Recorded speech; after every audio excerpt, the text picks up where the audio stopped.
They say they can't read.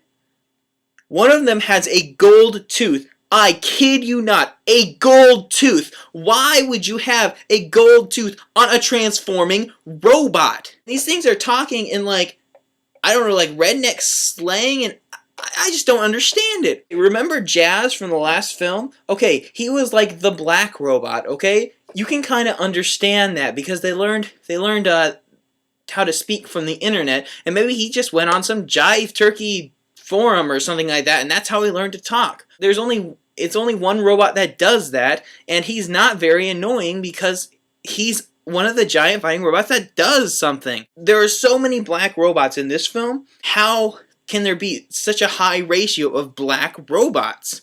It just doesn't make sense, and they're all offensively annoying. This movie is really racist. It's weird how racist it can get without even trying to be racist. This movie, I mean, there's those two. The SpongeBob ineffective robot talks like he's black, okay? And like this movie has so many robots that they don't even say the names of. And I'm not a big Transformers fan. Like, I didn't follow the animated series or anything, but I appreciate it as a franchise. And they name, like, maybe a quarter of the robots that you see, they actually name. And about half of those, they only say their names once.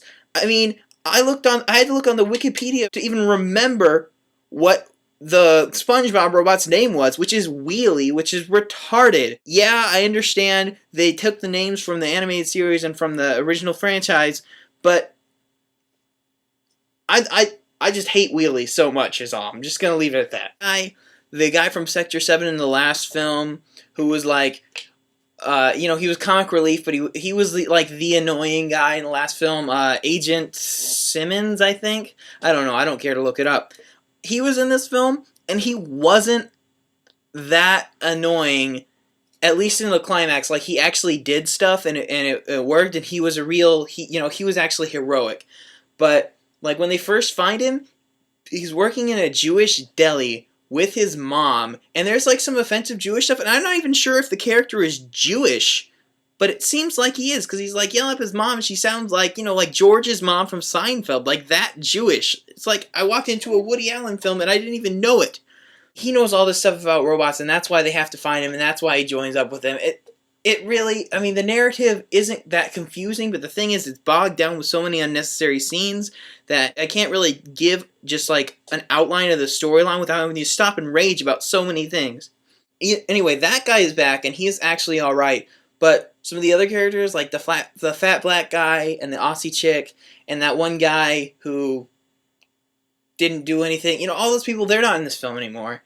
They're not mentioned, you don't see them. Some of the robots I don't even think are in the film anymore. The only robots that I could recognize from the last film were Megatron, Starscream, obviously, just because Megatron and Starscream are big deals. Bumblebee, obviously, and Megatron. They're the only ones that I remember from the last film that are still in this one.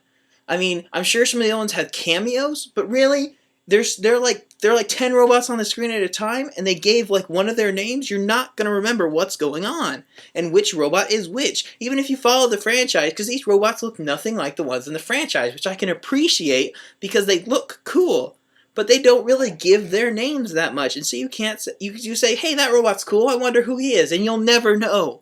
Anyway, like I mentioned, this film has a lot of weird, semi-humorous moments I guess would be funny. If you find them funny, then I think there's something a little bit wrong with you, okay? This movie has more penis jokes than Spaceballs. You're thinking, oh, Spaceballs doesn't have that many penis jokes, but this movie is about alien robots. They don't have genders, okay? They kind of have, like, their voices can be gendered, but they don't have, like, genitalia. But there are so many penis jokes in this movie, it's not even funny.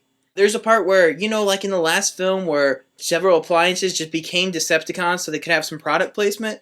Well, in this film, like random, like a blender and crap like that, like kitchen appliances come and they're attacking Sam's family. And one of them has a penis rocket. I kid you not. He's got a penis cannon and he's running around going, yeah, and like shooting it. Where did that come from? Why does he have a penis rocket? It doesn't make sense.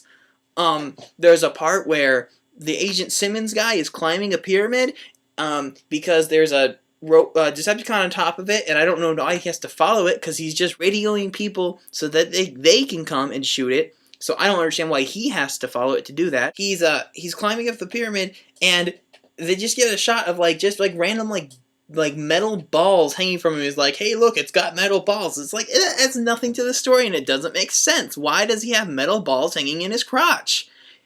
It doesn't make sense. That's not how they reproduce, okay? I don't know how they reproduce, but I know enough about Transformers canon to know that they don't have genitalia, and that's sick, and I don't like it. It's just weird, okay? And that's not the only penis jokes. There are more penis jokes with the human character. The Agent Simmons character, this isn't a penis joke, but it's close enough. I'm going to lump it with it. The Agent Simmons character just, randomly, he's changing clothes in the middle of nowhere, but they decide that it's best to have just a shot of, his butt, and he's, in underwear that are riding up his butt. And, you see, half his butt cheeks. It's disgusting. You have no idea why. And that could be, one of the halfway decent comedy scenes, except for they've done the same weird jokes so often that you're it's like you weren't expecting it in a giant robot film for there to be so many just weirdly inappropriate, and not just inappropriate in that the content is inappropriate, but it's inappropriate to the film and to the scene because you weren't expecting that to happen. Let's see, there's parts with a taser where they randomly give the Mexican guy a taser because they think that he can be effectual, but he's not, obviously. And he accidentally tases himself in the balls or something like that. That's not funny. Okay, there's this one part they get thrown out because they warp somewhere, and he lands, and Megan Fox lands on his balls, and he's like, oh, you landed on my testicles, and that's not funny. It's just stupid.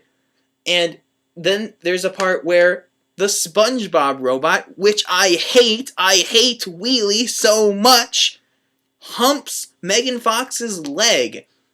And I guess that kind of makes sense, because Megan Fox is the fan service character in this movie. But why do you have a robot humping your leg? In the film, it's just not an offhand joke. They keep going with that joke for a full minute. They spend a full minute of the film devoted to a tiny, ineffectual, annoying robot humping Megan Fox's leg. I don't get it. Enough with these annoying jokes. Okay, there's a part in the beginning when Sam goes to college. Megan's worried because she thinks he'll cheat on him, which doesn't make sense because he's freaking Megan Fox, but, we can allow that. Suspension of disbelief, okay? Anyway, there's this chick who's, such a whore. She's going up to Sam and being like, hey, Sam, pretend I'm your girlfriend and crap like that. It's who is this girl? Why is she randomly flirting with him? And it kind of makes sense because she's actually a Decepticon in disguise. I don't know if this works into Transformers canon or not, but since when could Decepticons transform and disguise themselves as people? If they can transform as people, then why are they running around as an airplane, a gun, or a semi-truck? Aren't people easier to blend in an environment where the people are people than robots? And then you could actually talk to people. You don't have to run around driving oh, I'm being stealthy. No, you can be just a person, okay? And you're basically giant robot people anyway, so disguise yourself as people. As I mentioned, there's way too much padding and comedic moments for such a long film. This movie was more than 2 hours long, and at least a half hour, probably more like 45 minutes probably, was just comedy that fell flat. 95% of the time, the comedy was just not good. And this really sucks because the final fight, I'm not talking about the final battle. For people who've seen the film, you know what I'm talking about. The final battle is pretty awesome. I'm not gonna lie. It's pretty well done. There's a lot of robots, and it's cool. There's just stuff blowing up everywhere. Michael Bay does that well. Making stuff blow up, okay? That's why people think of him as the guy that makes stuff blow up. But the final actual fight between, the big Autobot and the big Decepticon, I'm not giving names just because I don't want to do spoilers, although you can probably already guess. The big fight just goes to bam, bam, okay, he's dead.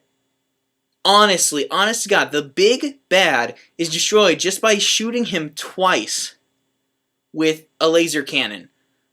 Which I guess makes sense, because if you got shot with a laser cannon twice, you'd be dead too. But it's so anticlimactic that it doesn't work in a dramatic sense.